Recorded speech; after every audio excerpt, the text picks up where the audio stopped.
इधर जैसे ही गरुड़ जी महाराज आए, भगवान विष्णु समझ गए कि गरुड़ जी महाराज को अभिमान हो गया है, तो भगवान विष्णु अपनी तर्जनी अंगुली को गरुड़ जी महाराज के जैसे पीठ के ऊपर रखा, तो गरुड़ जी महाराज का बल क्षीण हो गया और गरुड़ जी महाराज के पंख एकदम फड़फड़ाने लग जाते हैं, नष्ट हो जाते हैं, उनके शरीर का बल समाप्त हो जाता है।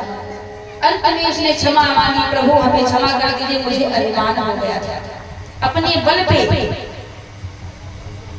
भगवान विष्णु कहने लगे गरुड़ जी महाराज से कि आप चलने में देरी मत करिए, क्योंकि हमारा भक्त संकट में है, गजेंद्र संकट में है, मुझे तत्काल पहुंचना चाहिए। तो गजेंद्र के संकट को दूर करने के लिए भगवान विष्णु गरुड़ जी महाराज की पीठ पर विराजमान होकर के चल देते हैं। कहां?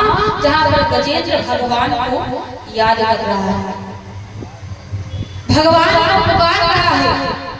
और जैसे ही भगवान विष्णु पहुंचे गजेंद्र के पास, तो सबसे पहले जो उनकी तर्जनी अंगुली में सुदर्शन चक्र था उसको चला लिया, और सुदर्शन चक्र को महाराज चलाया और ग्राह का सर से अलग हो गया।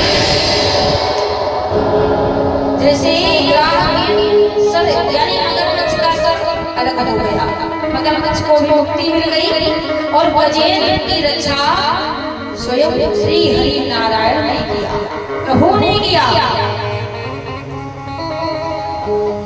गजेंद्र को जैसे ही प्रभु ने देखा तो उनका हृदय विकल हो गया, उदास हो गए।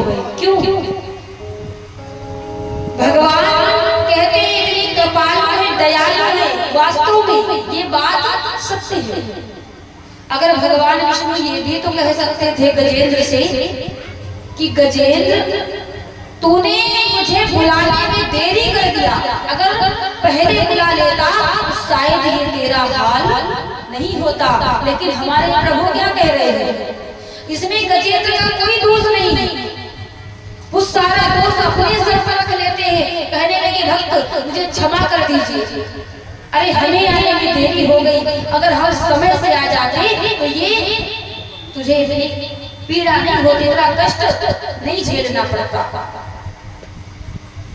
गजेंद्र के शरीर में देखे घाव, दुखी हो गए कि भक्त मुझे क्षमा कर दीजिए, गजेंद्र मुझे क्षमा कर दीजिए, और अगर मैं समय से आ जाता तो तुम्हें इतना कष्ट नहीं उठाना पड़ता। यानी सारा कुछ अपने सर पर प्रभु ने रख लिया। कहते हैं यही तो जिस समय भक्त संकट में होता प्रभु साथ रहते हैं। राधे से